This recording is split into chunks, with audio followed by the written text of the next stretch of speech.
Because success is relative. You know, some people have, might only earn 25 grand a year, but they've got such a happy life. Yeah. People hate seeing that. They hate seeing happiness. They hate seeing... It's why they attack footballers for dancing and having a good time. Yeah. Because it's like, I hate you because you literally live in the life I would love to have. So rather than using you as an inspiration, rather than saying, oh, well done you. They try and bring you down. They try and bring you down. Exactly. And, I don't do jealousy when it comes to, everyone, if you just narrow it down to YouTube, people always say like, there's been a beef between you and the United Stand or between you and this person. And I don't, now as it stands, I have no beef with anyone. Yeah. Like, I've had cross words with people or debates or opinions that have caused a clash, but I don't hold any beef. I don't go to bed thinking about these people. I don't feel about like hitting any of them. I don't feel like I get into a fight. There is no beef my end. Yeah. Equally, I don't hold any jealousy. There are some YouTubers I'm a little more successful than. There's some that I'm way more successful than. And then there are others that just obliterate me in terms of success. If you look at, people always ask me about the United Stand. And as I always say, like, I've got differences when it comes to Mark in relation to footballing opinion and personal approaches to things, but I never attack and slag off the channel. I'm not jealous of what he has achieved because... Usually you're quite complimentary about it. Well, the thing is, there's no point being jealous about it. What is that going to do for me? How is using my energy to be jealous about somebody else going to elevate me in my life? I've got my goals. I want to be retired at 55 years of age. I want to achieve certain things. I want to have enough security that my children and my grandchildren are taken care of. That's what I strive for. So yes, I look for money, but I'm not looking for money for the sake of having money. The requirement of money is to do for my children, what my father did for me and what my grandfather before him did. Yeah. To different levels though. Like if I go back 2 or 3 generations ago, my family, like, below the breadline, like from the East End when there wasn't a Westfields and all these beautiful buildings we're driving past, it was poverty-stricken, and it's still like Newham and places in East London are still some of the most poverty-stricken boroughs in the country.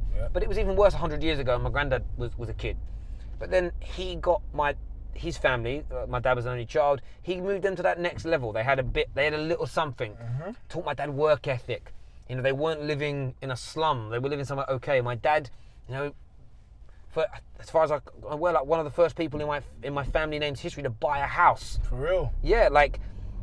And stuff like that. We weren't encouraged to really go into further education and university. That still wasn't a conversation that was happening that often in working class families when I was young. Yeah. It did with my friends. My friends from especially African and like Southeast Asian backgrounds. Education was pushed at them. White working class didn't really happen.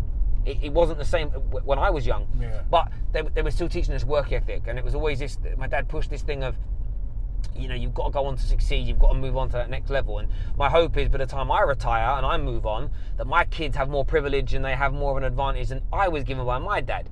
So my dad had more than his dad, I should have more than mine, my children should have more than me. And my job is to then, aside of having the security for my kids, what I then need to do is teach them how to grow it further, but then teach them to have even more work ethic so they can do that, and teach them the value of the money and the security, but how then to pass it on to their kids. So my hope is that 4 or 5 generations time, when I'm long dead and buried, and so even are my children, that my family name and the legacy we've left behind grows and grows, so that nobody has to worry about money. Nobody's worrying about security, because look, money doesn't cure everything, doesn't solve everything. No, of course not. But it certainly takes a sting out of being poor. Well, it definitely does.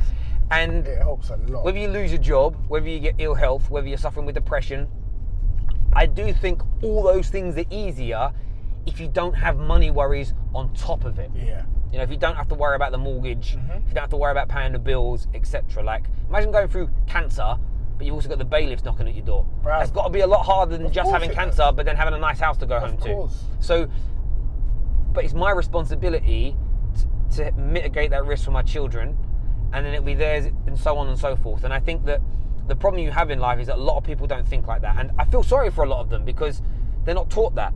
I did a lot of work when I worked back at Barclays, and we do a lot of work they did this apprenticeship scheme. And there was a basic rule to it where the bank didn't employ, via the apprenticeship scheme, it was people that were 2nd, 3rd, potentially 4th generation of unemployment. So like their didn't parents, employ them. yeah. So that for instance, say you had like an 18-year-old, Yeah. their dad and mum and their nan and granddad had barely been or had never been employed. So it was trying to tackle real root causes as to why these people went through generations of unemployment, but then trying to buck that trend. But equally, someone at some point had to give these kids an opportunity, because if you go, well, you're from this horrible council estate in Hackney, your mum never taught you about work, about what real work ethic is, you don't know the value of money, your family's no good in terms of that, so we're not going to bother give you a chance. All you do is you just repeat the cycle. Yeah, of course. And it was hard though. I tell you that, it was so hard. The amount of them that you would speak to, some of them really wanted it, but they didn't know how to behave. They didn't know how to behave in a workplace. They didn't finish school. They didn't have GCSEs. You know, most of them haven't been in school since they were 12. Most of them kicked out for bad behaviour. But when you got down to it and you built their trust and you learned about them, some of them are so intelligent and smart. But they would just tell you straight, like, my mum and my dad and my grandparents told me to not worry about school, that they'll be fine.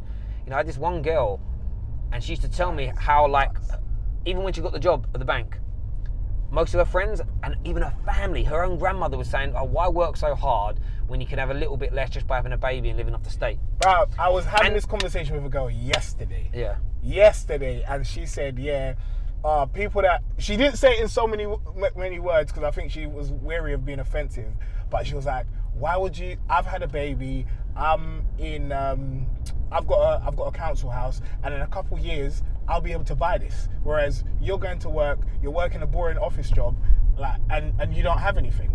And I thought, is this really the way people think, or is she just trying to be Do you know what inflammatory? Look, I think some people do, and it's like anything in life. I don't think you should. I don't generalise and put everybody into one box, but I know that there are people out there. I grew up on a council estate. There are people that have that mindset, and it goes generations through families. And I've worked with, maybe over a 4-year period, I worked closely with about 20, 25 of these kids personally that worked for me, that I did their weekly one-to-ones, and I did all sorts with them. And I would say 80%, once they trusted you enough, would tell you straight, I don't want to live that life. I want to work. I want to do things. I want to earn my own money. But they would say it straight. It's so hard because everybody around me is telling me that I shouldn't and I don't need to.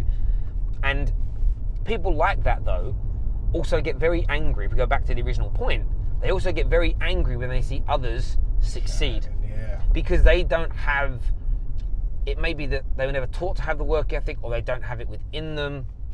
And then some people, they try it, but they fail. And instead of embracing their failure and saying, okay, you know, at least I gave it a go though. I didn't quite reach level 10, the top, but I got to level 6, and I'm gonna make do with that because I gave it my all. Yeah. Some people become very bitter, you know, and whether it's YouTube, yeah, I've never seen a Royal Mail guy on like a rickshaw thing. So hard, and he's not going anywhere. I know. At least it's green, I suppose. That's the point. That's probably why they're doing it. Saves on fuel. But yeah, like I just, you know, there are so many people out there, so much hate out there, which is why, you know, this year, it's funny really, because I've had a lot of comments on YouTube this year saying to me, you know, why are you being so, one guy's actually said, he goes, your positivity is becoming nauseating.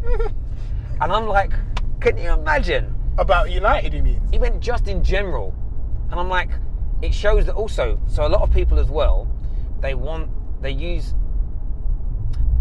I do use it for this reason as well, I'm not going to lie. If I'm angry at Man United's performance, or I'm angry at something I've seen within the world of football, yeah, if I go and do a video on it, and I say what I've got to say, and I get it out there, yeah, I feel relaxed afterwards. Yeah. It gets it out of my system. It's a nice outlet. Yeah, so I think when someone goes on to watch a video about their team losing, and they see me smiling saying, yeah, this was bad, that was bad, but it's all going to be okay, it annoys them because it doesn't allow them, because they don't have the voice, they just can listen, and they want to agree with 4 or 5 people. Yeah, that's what I think. Because you've taken that away from them, they really resent you for it. Yeah. They dislike you for it. It makes them angry. They have a pop at you, and it takes away from them. It really does. But